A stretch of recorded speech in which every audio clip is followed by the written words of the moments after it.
Chris Naugle here, and today I wanted to talk to you a little bit about a common question that I get all the time, and that question is, what should I do with my old life insurance policy?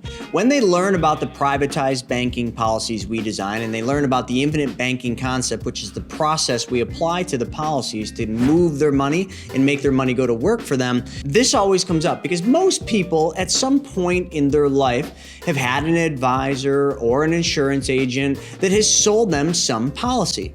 Much like myself, I was a financial advisor.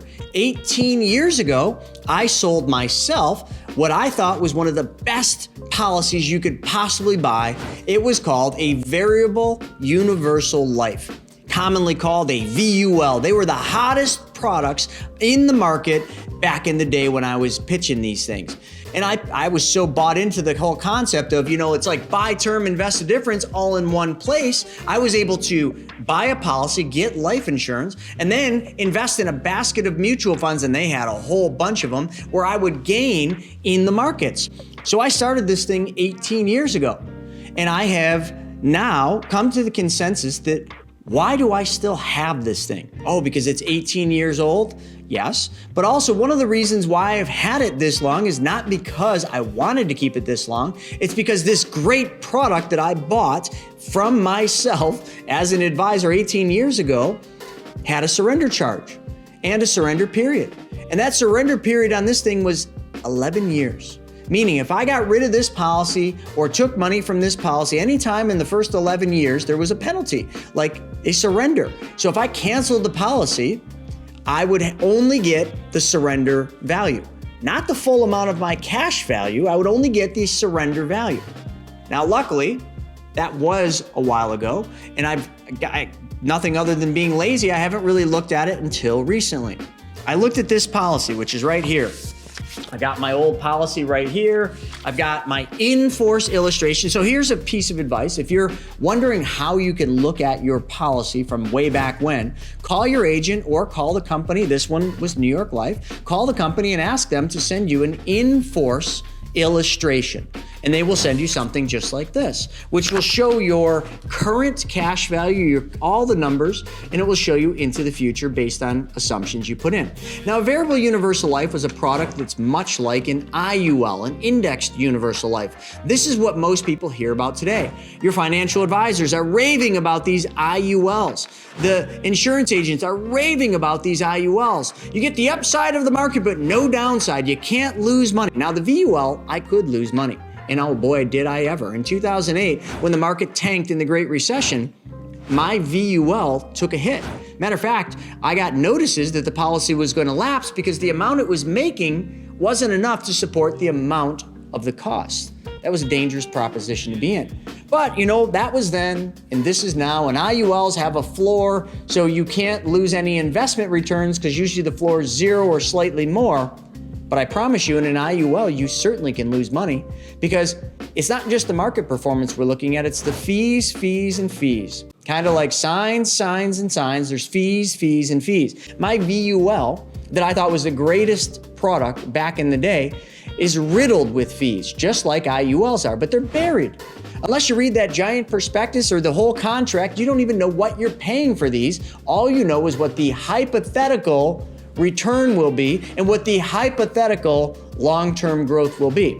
So let me just tell you a little bit about my long-term hypothetical growth. So here you have it, a policy that I took out when I was 27 years old. It's crazy to think, man.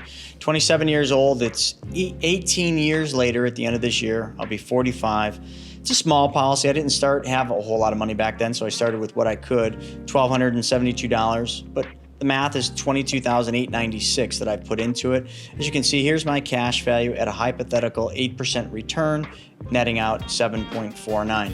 Because of all the fees in these policies, even though it showed a net rate of return of 7.49, I didn't get that, not even close.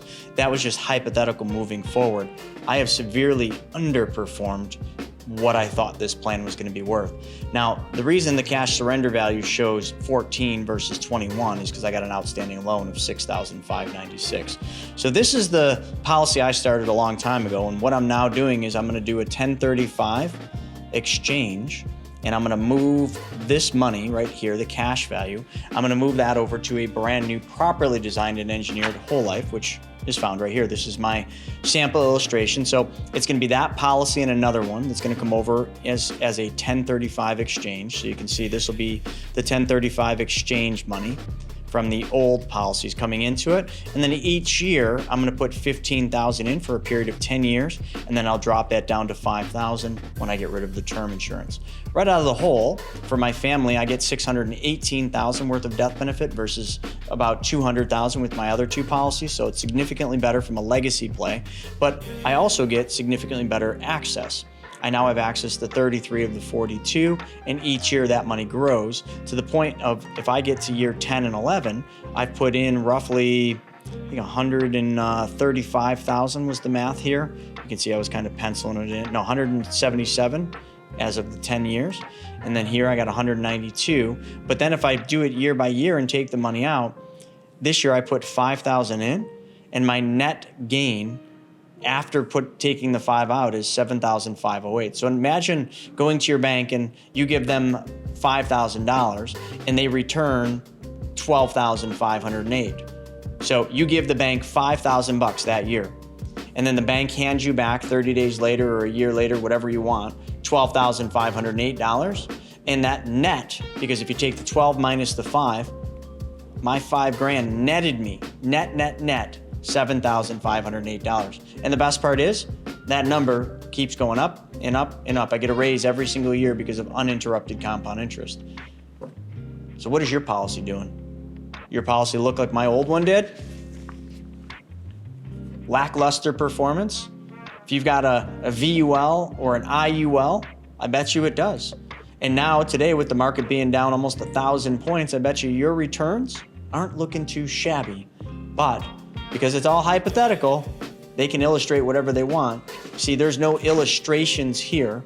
These are the numbers, because a large portion of my growth is guaranteed contractually, and the rest is a dividend, which is far more consistent and far more persistent than any market-based return ever will be. And I simply get to use the money while still earning interest on all of the money. So when you ask yourself, what should I do with my old policy that I have, like mine, if it's not performing, if it's not doing what you want, and if it's not solving your problems, your money problems, well, do a 1035 exchange into maybe a properly designed and engineered whole life that we could help you build, and your returns will be very similar to what I just demonstrated with mine, because these are my policies, my numbers. Don't you want to repeat that? But the best part is, and this is the part that everybody gets caught up on, so don't get too excited about putting 212 in over 18 years and having 314. I'm simply showing that the machine is better than the old machine. But that's only a small fraction of the equation. You see, every single year that I had that money available, so like I said, year one I put 42 and I have 33. I'm gonna take that 33 and I'm gonna find someone like you that needs some cash, and I'm gonna say, here's $33,000. Why don't you give me 12% on that money, and I'll secure it with whatever you're borrowing the money for.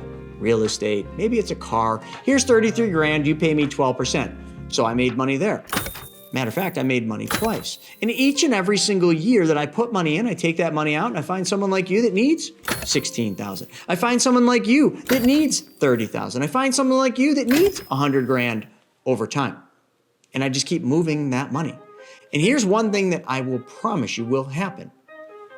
Every penny of that money you put into the specially designed and engineered whole life, designed and engineered the proper way for this use, every dollar, remember after 18 years, it was 212. All that money was earning a guaranteed interest rate plus dividends, even when I took all the money out. So I put it in and I immediately took it out and I lent it out to you, and you paid me a return. So I was able to make money twice. And the one way I made money was because of uninterrupted compound interest, because every penny of my money earned interest and dividends, even though I was able to take it out because I never even took my money. The insurance company, in this case, lent me money and just collateralized it with my cash value. They lent me part of my death benefit and let me use it while I'm living. It's a pretty sweet deal. Who doesn't want to earn uninterrupted compound interest? In other words, who doesn't want to save and spend at the same time without slowing down any of the growth? Again, I'll repeat the process. If you have an old policy that isn't quite doing what you want, call us up, DM me, and we will then show you what a 1035 exchange can do, and we'll show you how these specially designed and engineered whole life policies work, but specifically how the infinite banking concept can be applied to that. Because the process is more important than the product. You need to get that through your head and understand that I want to make money twice, just like you, but to make money twice means you got to learn what the wealthy know. And that's what I just showed you. See you on the next one. Thanks for joining me.